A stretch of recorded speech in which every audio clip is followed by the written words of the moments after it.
somehow managed to jump from my Redmi Note 10s to an iPhone 13. Like, there are obvious differences here in the build quality of this phone versus this one. Like, this one is made entirely out of plastic. This one has glass on the back, aluminium rails and ceramic shield on the front. This one is I think has Gorilla Glass 3 on the front. So, well, I'm not complaining. It's a $150 phone. What can you expect, right? Company needs to make some revenue anyways.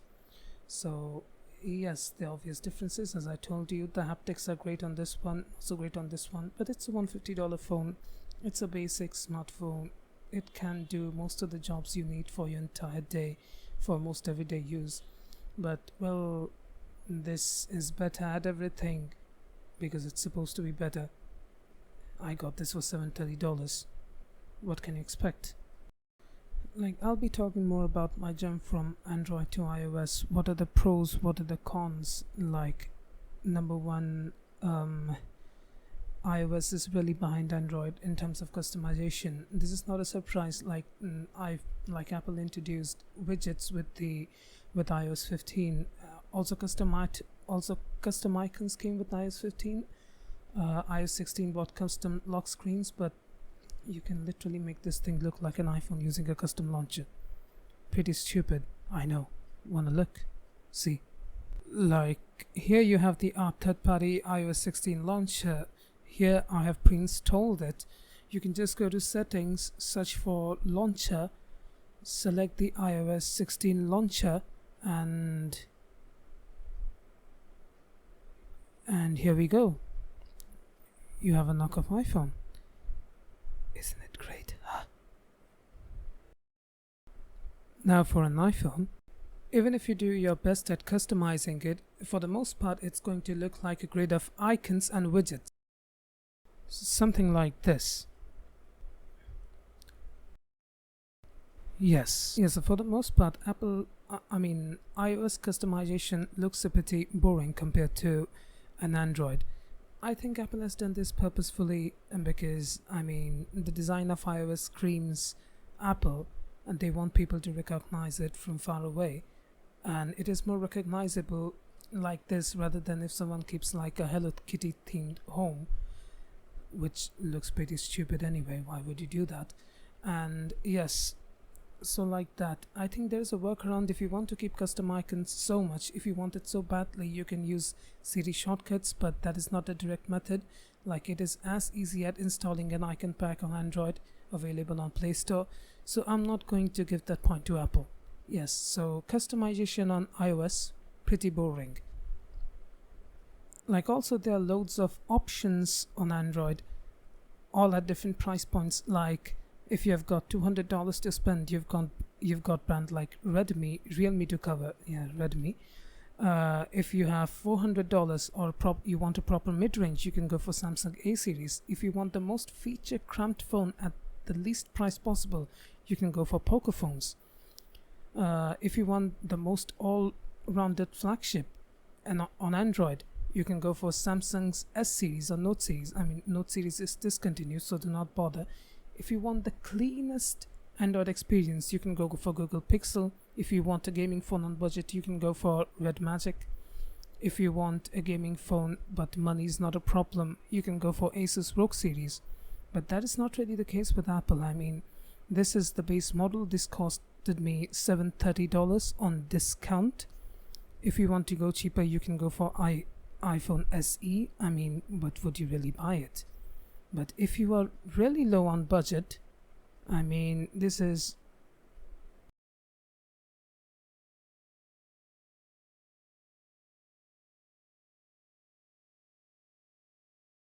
that was a joke.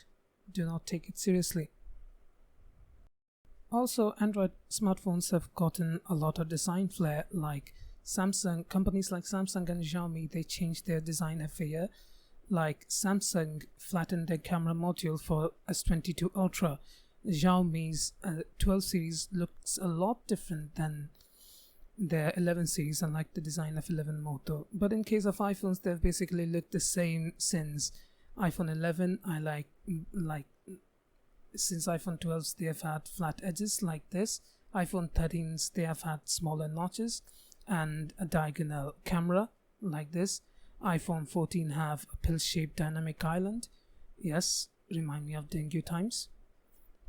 But yes, you get my point, right? The design of Android smartphones has, they have a lot of flair compared to iPhone. This is also like Apple's move in keeping things like they want to not change too much so that people recognize like this is Apple.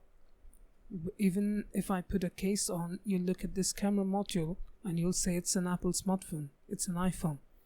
But that is not the case with this one.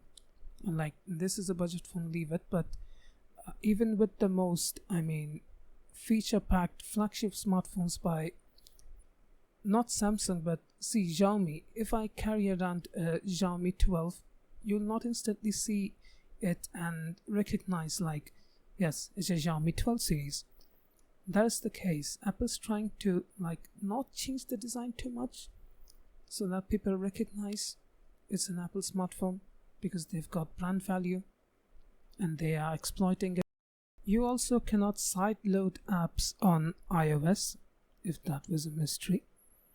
Well, yes, like sideloading means like you cannot install any application on your iPhone that is not available on its Apple App Store. Like you can download application from your browser and your Android and install it if you want it, if it is not available on the Play Store. But that's not the case with like iPhones. You cannot do it. It won't let you. Now for the things that are better on iOS compared to Android. Even the best of Android cannot keep up with the haptic feedback of this little thing.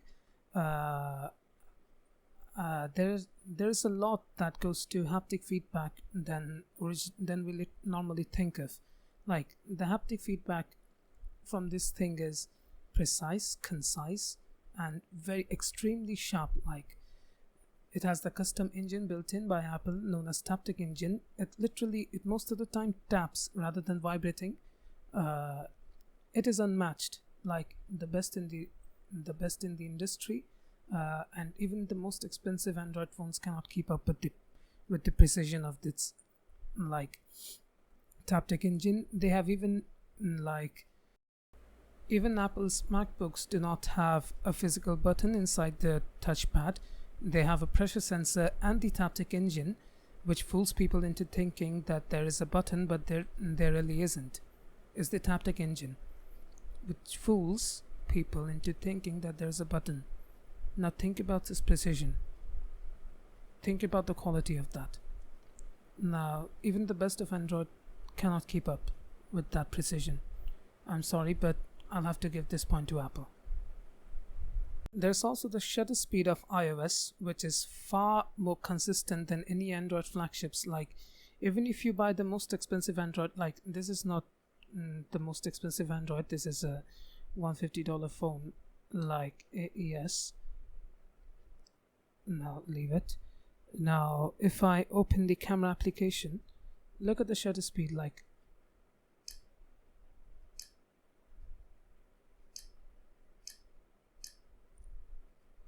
it's pretty slow, right? There's not really that much of a difference when it comes to flagships. But here's an iPhone, right? I know this is not a fair comparison, right? But here, just to give you a gist of the speed, see. Okay, this is night mode. Let's switch it off. Now see. Look at the speed of this thing.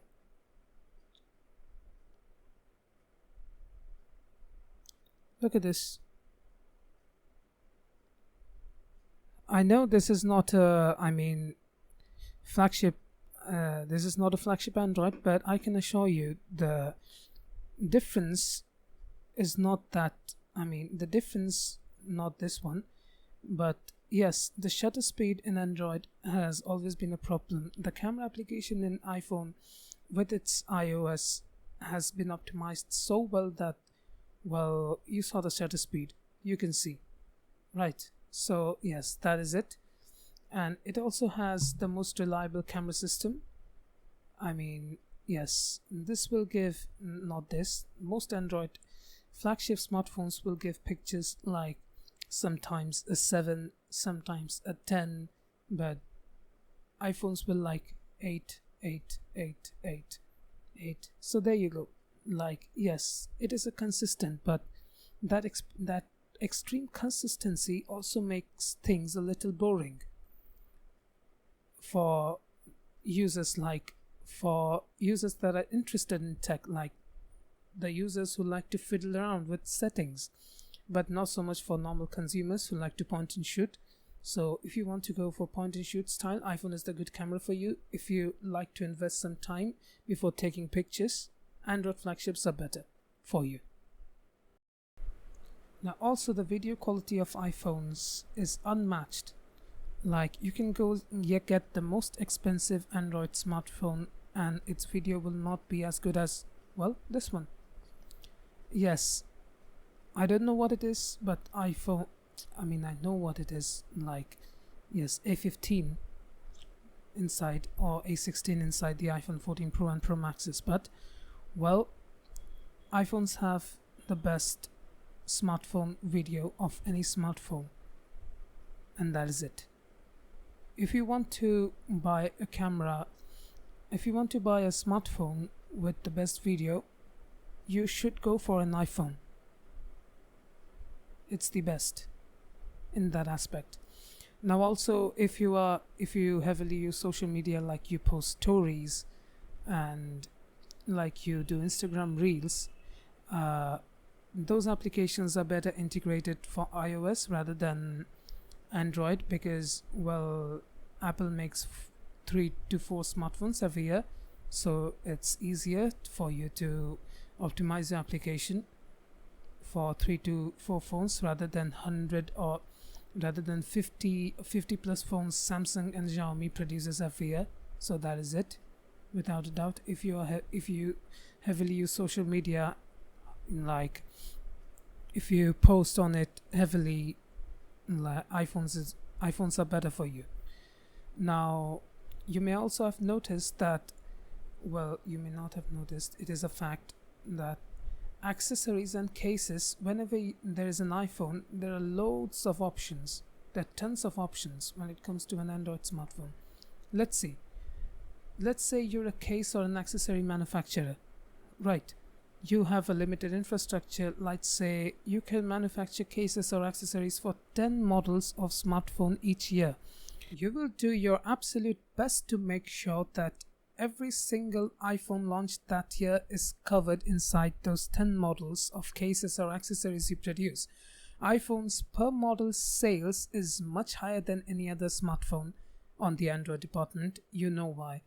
Apple makes 3 or 4 smartphones every year, while Samsung and Xiaomi are making 50 and 50 plus. Well, there you have it. And the pros and cons of using Android and iOS. Well, if you're an adventure kind of user, if you know what you want and you are willing to spend money for it, a lot of money or less amount of money, you can compromise your things, but you want some things to be exceptionally excellent, you can go for Android. Or if you want a more reliable experience, like you want your smartphone to do everything normally without any problem, you don't want to face anything, you can go for an iPhone. Also, the major one I forgot, iPhones normally get 5 to 6 years of major software updates, whereas Samsung gets only 3. Xiaomi's also only get 3. Google, since Google Pixel 6 series, has started to give 5. So if you want the reliability without getting the Google Pixel, iOS is the only option. iPhone is the only option for you. So well, we'll catch you in the next one. Goodbye.